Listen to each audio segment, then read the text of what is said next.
Shalom, selamat malam, saudara yang dikasihi Tuhan Yesus Kristus. Selamat berjumpa dalam renungan pada malam hari ini. Doa dan harapan saya saudara semua ada dalam keadaan yang baik, sehat, penuh sukacita, dan berlimpah berkat Tuhan. Sebelum kita mendengarkan renungan firman Tuhan, mari kita berdoa. Bapa, dalam nama Tuhan Yesus Kristus, Tuhan dan Allah yang hidup, Allah yang layak dipuji disembah, kami bersyukur untuk kemurahan-Mu. Tuhan sudah menyertai kami dari pagi hingga malam ini. Kalau bukan karena Tuhan, maka kami tidak mampu. Kami bersyukur untuk pertolongan-Mu. Saat ini kami mau mendengarkan sabda firman-Mu. Jamah hati kami agar kami mengerti dan taat untuk melakukan setiap kehendak-Mu. Dalam nama Tuhan Yesus kami berdoa. Haleluya. Amin. Saudara yang dikasihi Tuhan, ayat renungan kita pada saat ini terdapat dalam kitab Hakim-Hakim pasal 1 ayat yang ke-7. Tertulis demikian.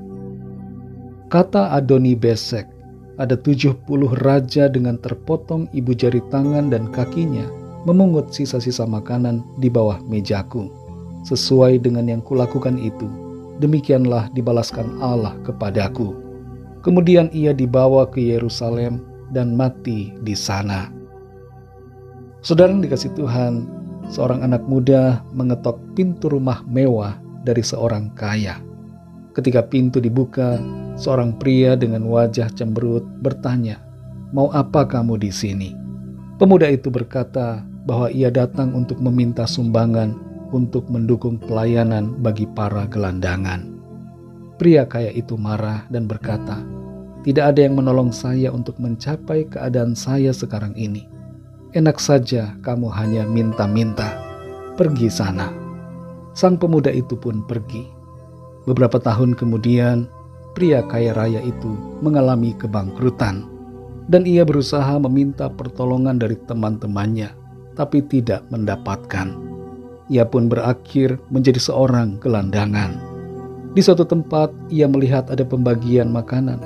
Dan ke situ ia datang meminta makan. Seorang pemuda memberinya sepaket makanan, dan ia teringat bahwa itu adalah pemuda yang dulu pernah datang ke rumahnya meminta sumbangan. Alkitab menyebutkan, apa yang kita tabur akan kita tuai. Dalam Galatia 6 ayat yang ke-7 dikatakan, karena apa yang ditabur orang, itu juga yang akan dituainya. Hakim-Hakim pasal 1 ayat 7 ini memuat perkataan yang diucapkan oleh Raja Adoni-Bezek. Ia adalah Raja Kanaan yang telah mengalami kekalahan dan dihukum oleh Allah karena perbuatannya yang jahat. Kita perhatikan di sini bahwa sikap dan tindakan raja-raja Kanaan adalah sangat kejam terhadap orang lain. Adoni-Bezek di sini mengakui bahwa Allah telah membalasnya sesuai dengan tindakannya yang kejam terhadap 70 raja lainnya. Adoni-Bezek kemudian dibawa ke Yerusalem dan ia meninggal di sana. Seperti tindakannya kepada 70 raja lainnya, Adoni-Bezek mengalami hal yang sama. Dari Hakim-Hakim 1 ayat 7 ini, kita mendapatkan beberapa hal yang menjadi rema buat kita semua. Yang pertama adalah ada hukuman Tuhan atas setiap kejahatan. Adoni-Bezek mengakui bahwa hukuman yang ia terima merupakan hasil dari perbuatannya yang jahat. Tuhan adalah Allah yang adil dan ia membalaskan setiap kejahatan. Ia melihat dan membalas setiap tindakan yang kita lakukan. Meskipun hukuman mungkin tidak langsung atau tidak terlihat segera, tetapi Tuhan tidak akan membiarkan kejahatan terlupakan atau tanpa akibat.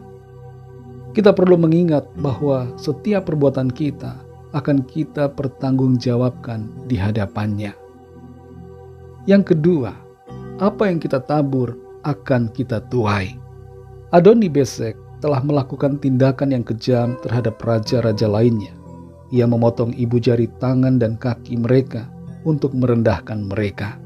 Tapi tindakannya tersebut akhirnya kembali kepada dirinya sendiri. Ini mengingatkan kita semua bahwa perbuatan yang kita lakukan memiliki konsekuensi yang dapat mempengaruhi hidup kita sendiri. Kita harus berhati-hati dalam bertindak dan bersikap terhadap orang lain, karena kita akan menuai apa yang kita tabur. Itu sebabnya hiduplah selalu dalam kebaikan. Yang ketiga, hargai teguran Tuhan. Adoni-Bezek ditangkap, tapi tidak dibunuh pada saat itu juga. Ia dibiarkan hidup di Yerusalem hingga akhir hayatnya. Ini menunjukkan bahwa ketika Tuhan menegur, maka Tuhan juga memberikan kesempatan bagi Adoni-Bezek untuk menyadari kesalahannya dan bertobat hidup dalam kebenaran. Meskipun apa yang dialami oleh Adoni-Bezek kelihatan keras, tapi itu merupakan kesempatan bagi pertobatan dan perubahan. Saudara yang dikasihi Tuhan, mari kita hidup dalam kebaikan. Taburlah yang baik, agar kita menuai yang baik juga. Lakukanlah selalu kebenaran firman Tuhan dengan taat dan setia.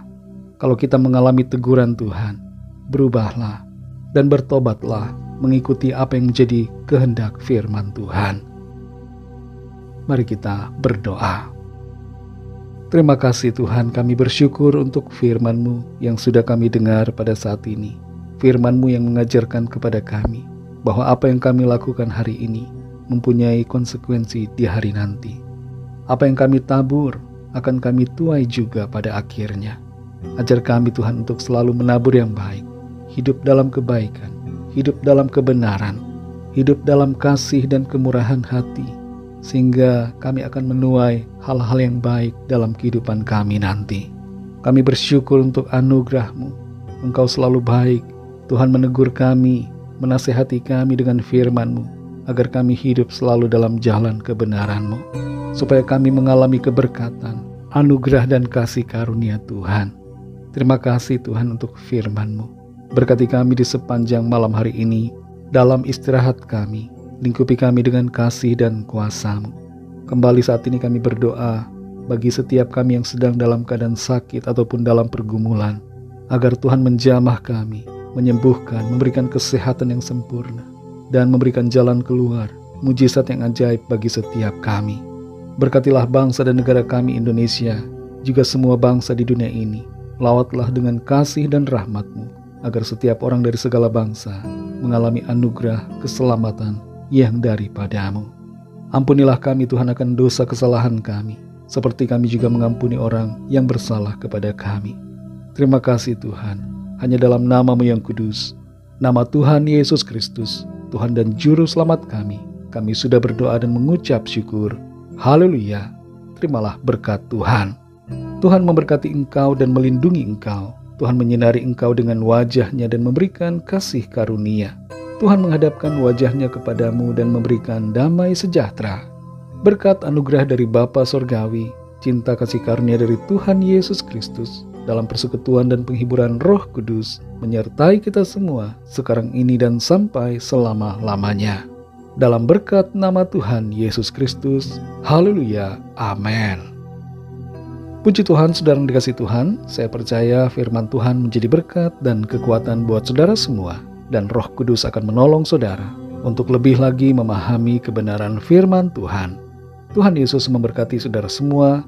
Selamat malam, selamat beristirahat, dan sampai jumpa dalam renungan yang berikutnya. Haleluya.